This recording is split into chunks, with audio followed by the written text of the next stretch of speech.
Shalom teman-teman yang berada di rumah maupun dimanapun berada yang sedang mengakses video ini. Selamat bertemu kembali di Renungan Online PPGT Klasis Kaltara bersama kami Jemaat Penghimpun di tempat ini, Jemaat Bethlehem Tarakan. Kiranya renungan kita pada saat ini dapat berkenan di hadapan Tuhan. Dan kiranya teman-teman tetap menjaga kesehatan dan tetap mematuhi protokol kesehatan. Untuk memulai ibadah kita pada saat ini, kita siapkan hati dan pikiran kita. Kita mengambil posisi teduh sejenak. Kita bersaat teduh. Bapa, ampuni kami jika kami masih sering menyimpang dari jalan-Mu.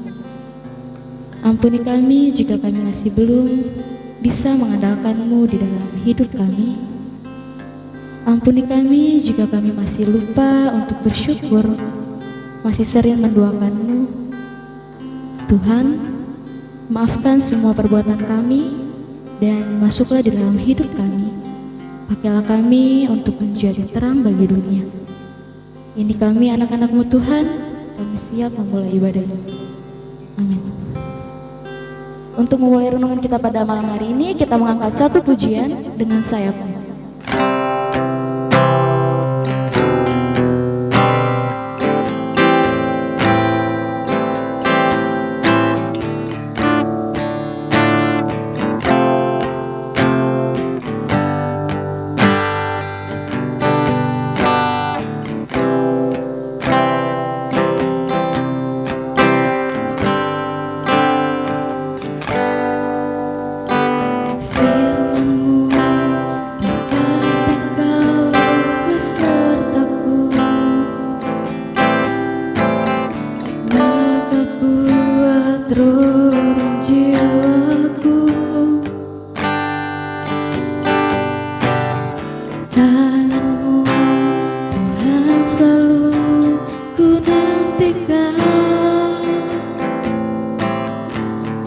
Setiap langkahku percaya dengan sayap-Mu ku akan terbang tinggi di tengah badai hidup. Ku tak menyerah, Kau kekuatan dan perlindungan.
Untuk mendengarkan firman Tuhan, saya persilakan kepada yang bertugas.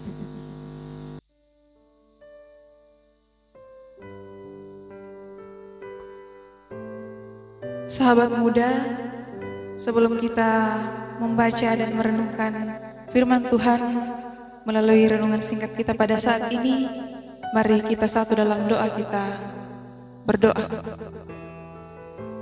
Kami bersyukur ya Tuhan, kami berterima kasih untuk kesehatan yang Tuhan masih anugerahkan bagi kami semua. Tuhan, pada saat ini kami akan membaca dan merenungkan firman-Mu melalui renungan singkat kami pada saat ini. Kiranya Engkau menuntun kami dengan Roh Kudus-Mu agar kami dapat memahami firman-Mu ini dengan baik. Dalam nama Tuhan Yesus kami datang berdoa. Amin.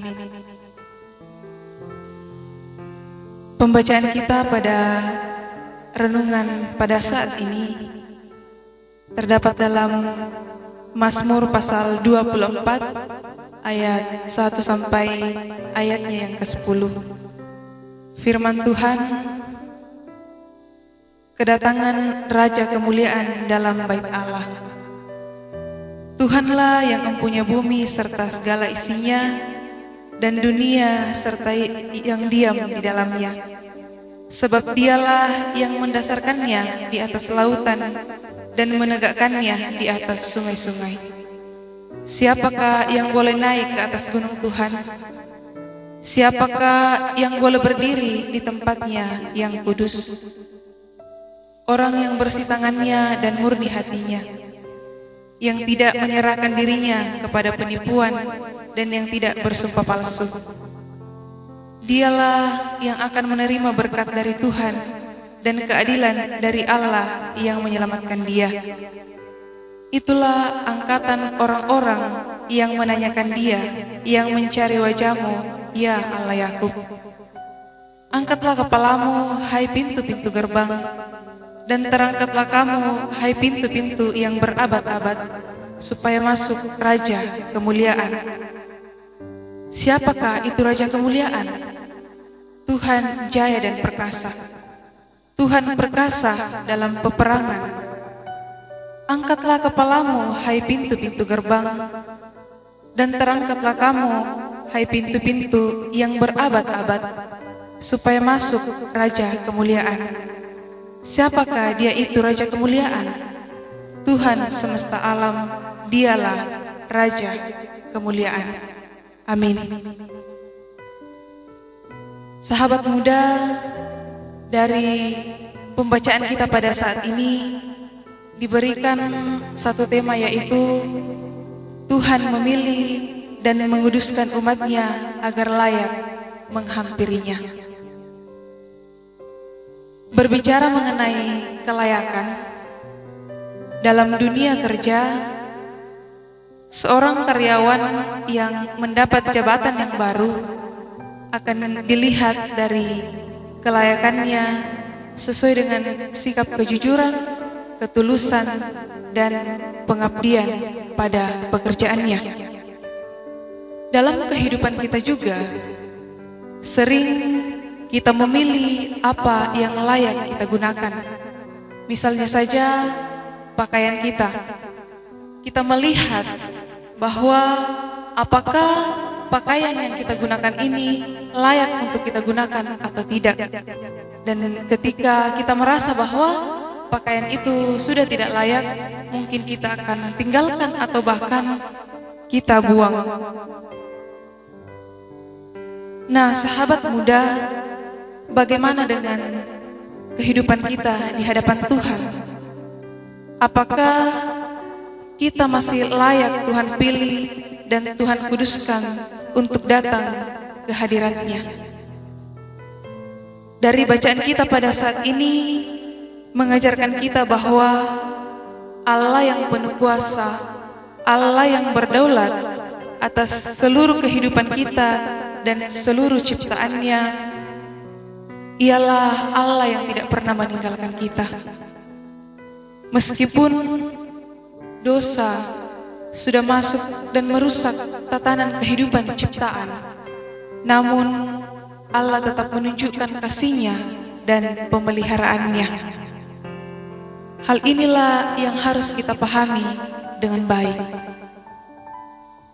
Dikatakan dalam bacaan kita bahwa orang yang boleh menghampiri hadirat Allah adalah orang yang kudus, yaitu yang bersih tangannya, murni hatinya, tidak menipu dan tidak bersumpah palsu. Hal inilah yang ditekankan oleh pemazmur dan menjadi ciri khasnya untuk memperlihatkan kepada kita bahwa kekudusan Allah yang tidak bisa disejajarkan dengan penguasa-penguasa dunia. Orang yang bersih tangannya atau jujur dan murni hatinya atau tulus, yang tidak tergoda pada kecurangan, itulah yang berkenan di hadapan Tuhan. Bersih tangannya berarti menjauhi bentuk-bentuk atau tindakan-tindakan dan tidak gampang tergoda oleh keuntungan-keuntungan lewat jalan yang salah. Murni hatinya berarti hati yang tidak cemar. Sahabat muda, zaman sekarang orang semakin cenderung berpikir pendek dan mementingkan urusan duniawi. Orang tidak lagi memikirkan pertanggungjawabannya kelak di hadapan Tuhan. Dunia sekarang mulai kekurangan orang-orang yang jujur. Dunia sekarang mulai kekurangan orang-orang yang tulus. Inilah tugas kita sebagai anak muda-mudi Kristen. Bagaimana kita bisa untuk menunjukkan ketulusan dan kejujuran sebagai bagian dari kehidupan kekristenan yang sebenarnya. Oleh karena itu, kita yang sudah ditebus, sudah dilayakkan dan dibersihkan oleh Tuhan. Tangan kita yang dulunya kotor, hati kita yang cemar, yang dikuasai oleh dosa-dosa, telah dibersihkan oleh Allah melalui pengorbanan Yesus Kristus di kayu salib. Pembersihan yang dilakukan Tuhan ini haruslah kita jaga dan kita pelihara dalam kehidupan kita. Allah yang telah menuntun kita dengan keadilan dan berkat. Untuk itu, kita yang telah diselamatkan harus bisa menghargai keselamatan yang telah kita peroleh oleh anugerah dari Allah. Dan bagaimana kita bisa menjadi teladan bagi orang lain. Dalam kehidupan kita, tentu hal ini tidak mudah. Karena kita harus melawan arus dunia. Apalagi di kalangan anak muda, begitu banyak godaan, begitu banyak tantangan dan rintangan.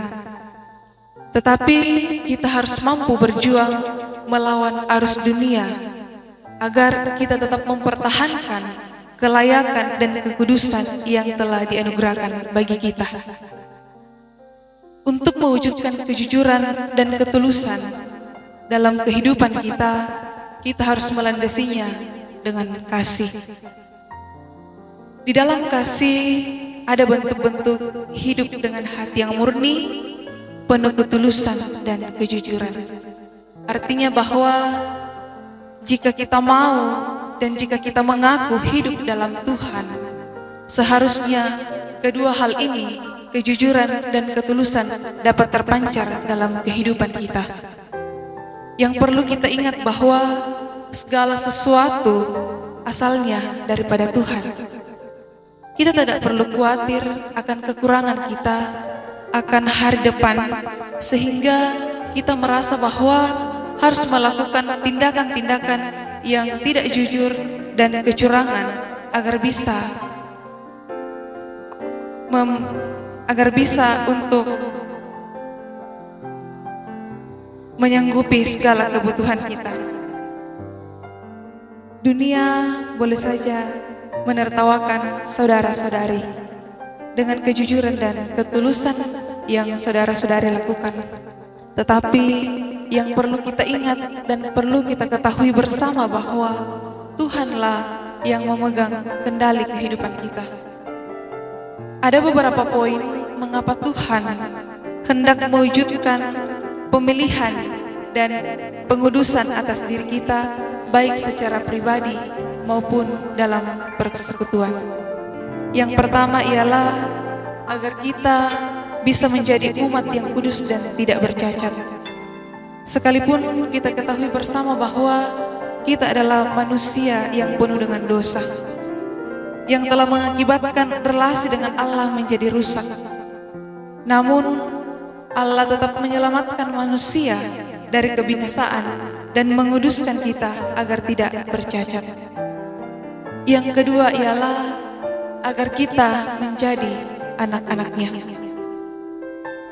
Pengampunan dosa dan keselamatan sebagai anugerah dari Allah tidak hanya memulihkan relasi kita dengan Allah, tetapi juga menjadikan kita sebagai anak-anak yang memiliki hak waris secara turun-temurun sebagai warga kerajaan Allah.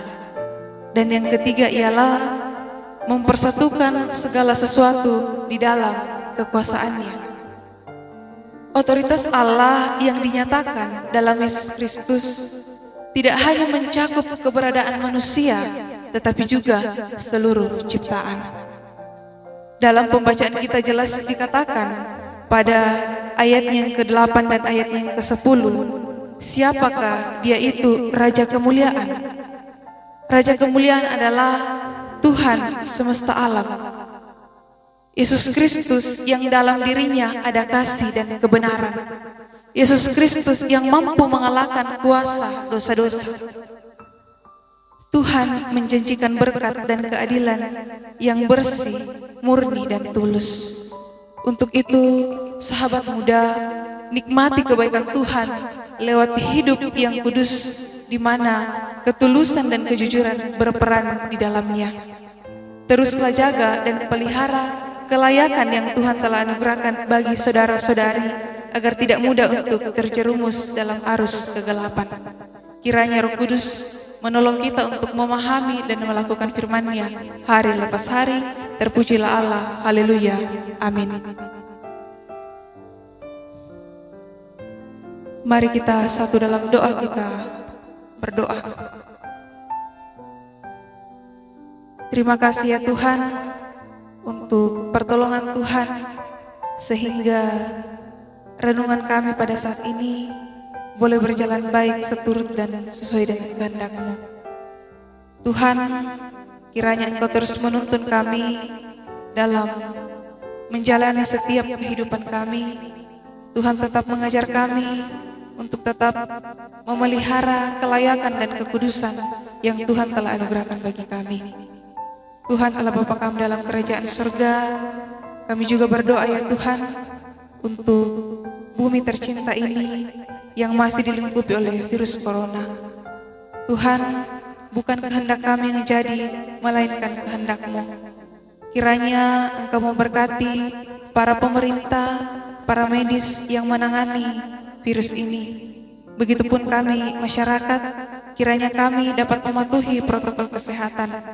Juga Tuhan, untuk kehidupan kami selanjutnya, hanya kepadamu kami datang memohon dan berseru. Dalam nama Tuhan Yesus, kami datang berdoa. Amin.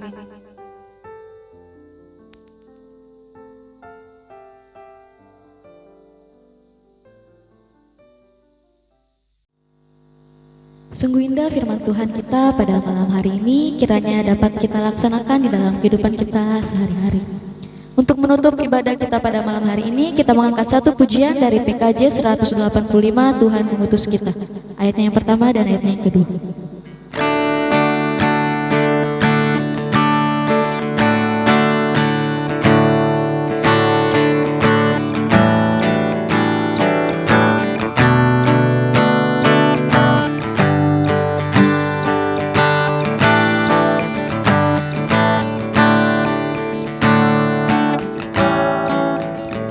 Tuhan mengutus kita ke dalam dunia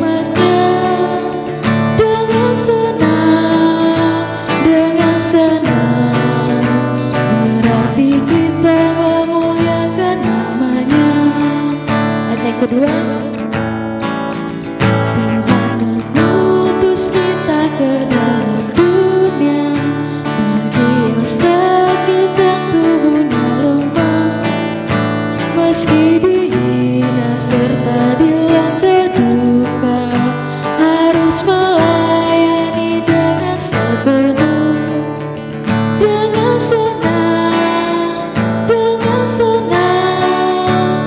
Marilah kita melayani umatnya dengan senang, dengan senang. Berarti kita memuliakan namanya.